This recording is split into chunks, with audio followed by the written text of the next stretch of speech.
In the heart of crowded streets and noisy cities, where every step is filled with movement and urgency, street vendors quietly serve as the unsung heroes of daily life. Behind the smoke of grills and the exchange of small coins, they face a silent struggle, a fight for livelihood, dignity, and the right to earn an honest living. For many of them, vending is not just a job, but the means of survival. With limited opportunities, they work long hours under the heat of the sun, in the rain, and amid heavy traffic, hoping to earn enough to support their families.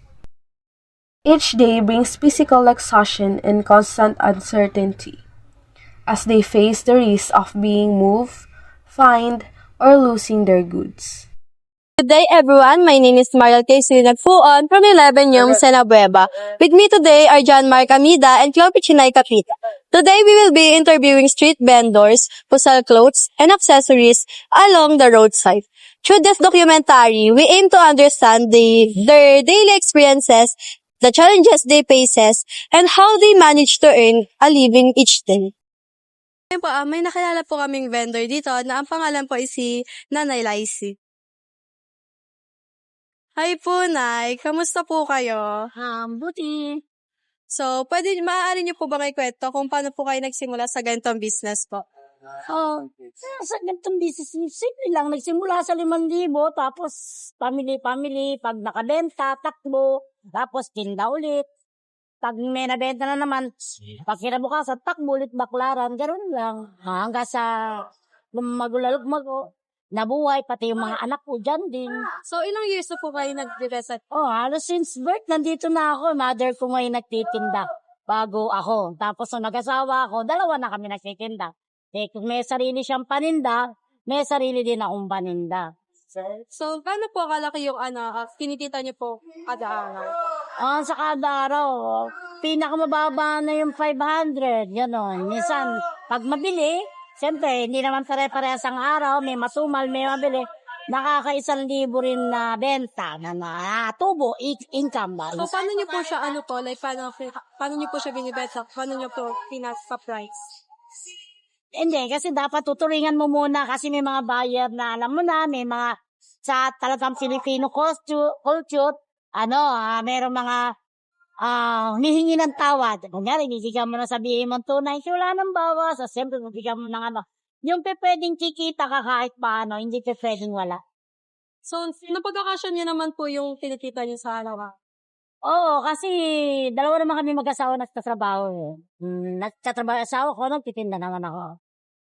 Yun lang po. Thank you. Hello guys, may nakilala nga po pala kami dito sa Commonwealth Market na si Ate Fe. Hello Ate Leila. Kamusta naman po kayo? So, paano po kayo ang nagsimulang better? Matagal na din ako dito. Mga 2020. So, 2021. so ano po yung mga ano po yung naging hobby niyo po sa Mag-chat lang nga ba namin na makabenta kami ng marami para sa kabag. Tsaka pag walang oras, minsan nagsisimula. So, ano po yung mga pinakamalaking kita niya na niyo po sa mga Kasi pre-season kasi seasonal ng Chika. Pero pag UN, maabot kami ng 20. malaki na yun. Ano yung pinakamababa niyo tahan?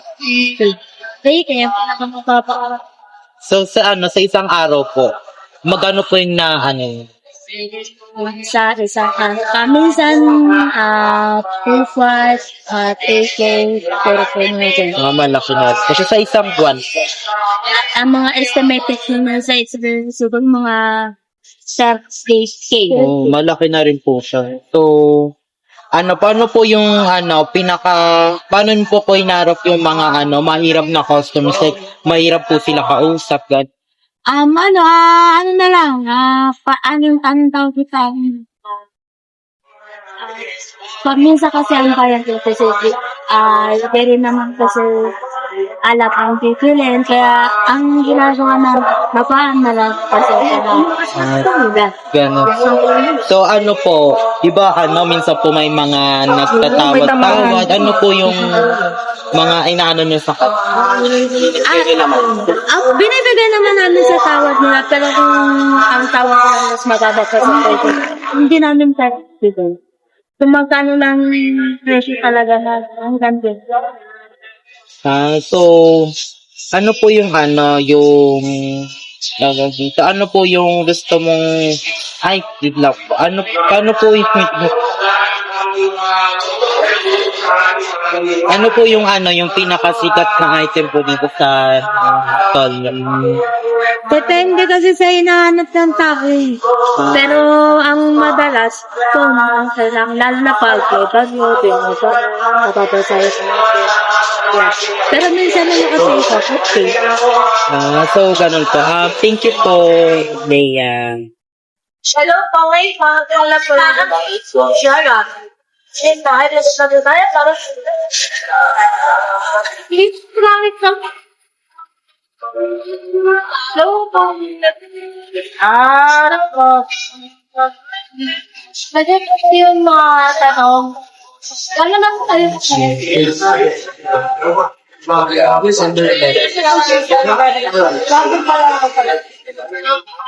Pagkala ko lang po, ano mo yung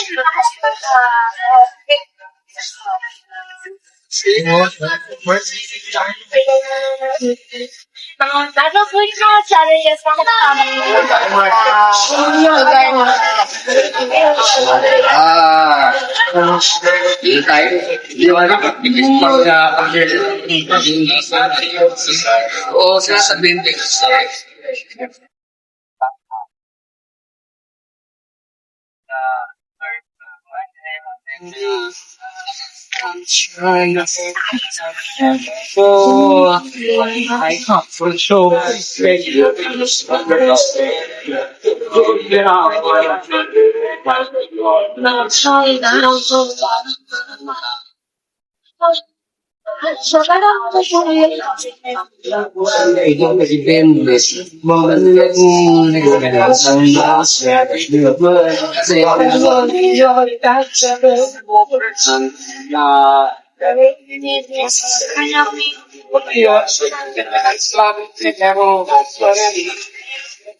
Parang ginagawa namin katulad namin sa mga pastors kaya natin para kapag sa natin dito na anak ang matapit na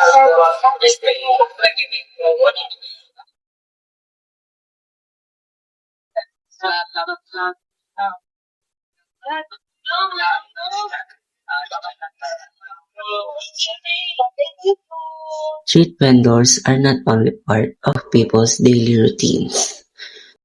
For many customers, buying from street vendors is not just about convenience, but about necessity.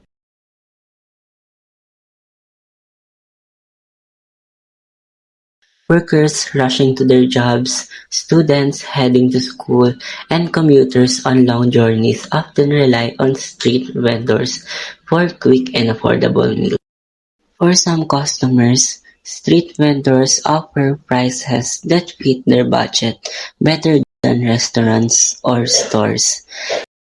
A simple meal from a vendor can be enough to get through a long day of work or study.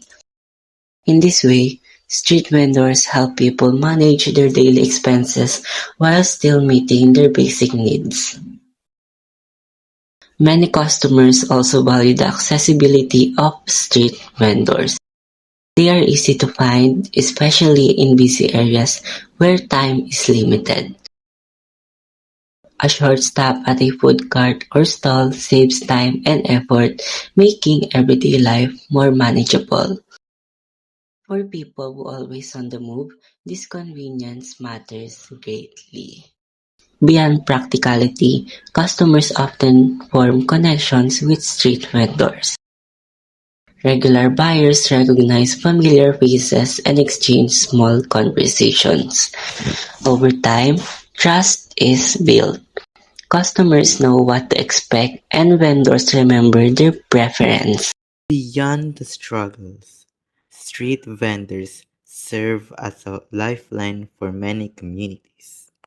They provide affordable meals to workers, students, and commuters who depend on quick and accessible food.